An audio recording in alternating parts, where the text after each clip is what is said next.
सम्माननीय सभापति महोदय, प्रिय शिक्षकगण, गरिबामयी अतिथिवृंद एवं मोर प्रिय साथी माने, आज आम एठारे समस्ते एकत्र होई भारतर स्वाधीनता दिवस पालन करने प्रस्तुत होउछु। प्रतिवर्ष अगस्ट 15 रे आम यही दिनटी को विशेष गर्व और गौरव सह पालन कर। यह केवल गोटे दिन नुहे, यह आमर आत्ममर्म, संघर्ष और स्वाभिमान प्रतीक। भारतर इतिहास रे 15 अगस्ट 1947 एक सुवर्ण अध्याय रूपे अलेख्य।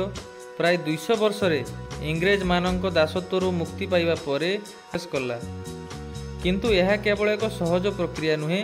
महात्मा गांधी, सुभाष चंद्र बोस, भगत सिंह, लाला लजपत राय, सरदार वल्लभ भाई पटेल, बाल गंगाधर तिलक, चंद्रशेखर आजाद भली अनेक स्वाधीनता सैन्य माने निज जीवन बलिदान देइथिले।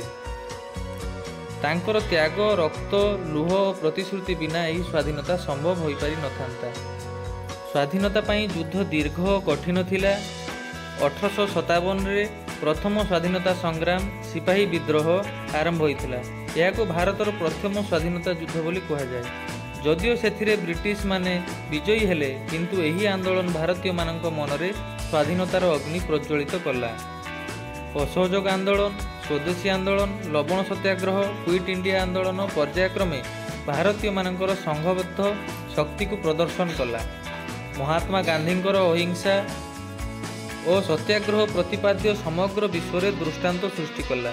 सुभाष चंद्र बोस को तुमे मते रक्त दियो मु तुमको स्वाधीनता देवी स्लोगान युव मानकर रक्त को उत्तेजित कला।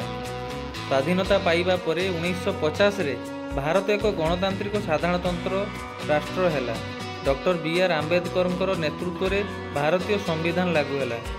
स्वाधीनता परे भारतीय माने कृषि, विज्ञान, शिक्षा, चिकित्सा, अंतरिक्ष, प्रबंधन इत्यादि समस्त मानकरे विशेष प्रगति करिसंती। ईश्वरर सफलता, चंद्रयान और Mangalyaan, mission digital Bharat, make in India परी प्रयास आम देश को विश्व में गौरवान्वित करिछि।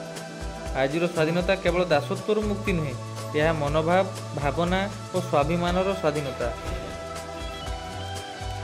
आज आम शिक्षार स्वाधीन, चिंताधारा स्वाधीन, स्त्री और पुरुष समानता अधिकार, मत प्रकाशर स्वाधीनता, किंतु स्वाधीनतार सहित जवाबदेहिता मध्य जड़ित। जदिओ आम स्वाधीन देश में रोचु, किंतु किसी समस्या आज मध्य आम सामने रही। दरिद्रता और बेरोजगारी, भ्रष्टाचार और सामाजिक असमानता, सीमारे शत्रु देश मानकर आक्रमण, परिवेश प्रदूषण और जलवायु परिवर्तन, यही समस्या गुड़िक समाधान करने प्रत्येक नागरिकंकर सचेतनता और कर्तव्यबोध आवश्यक। भविष्य पीढ़ी स्वाधीनता को सुरक्षित रखापी आमे किछि कर्तव्य पालन करने को हेबो। जेपरिक आमे शिक्षित हेबा, देश प्रति सत्यनिष्ठ रहिबा, सांप्रदायिक सम्मेलन को रक्षा करिबा, प्रदूषण बंद करबा और परिवेशर सुरक्षा प्रति सचेतन हेबा। आसंतु एही स्वाधीनता दिवस रे आमे शपथ नेबा जे आमे देश पई सचेतन और सत्यनिष्ठ हेबु, स्वाधीनता को सुरक्षित रखापी निज कर्तव्य पालन करिबु, भारत को विश्व में सर्वोत्कृष्ट देश में परिणत करिबारे आमे अग्रगामी हेबु। जय हिंद।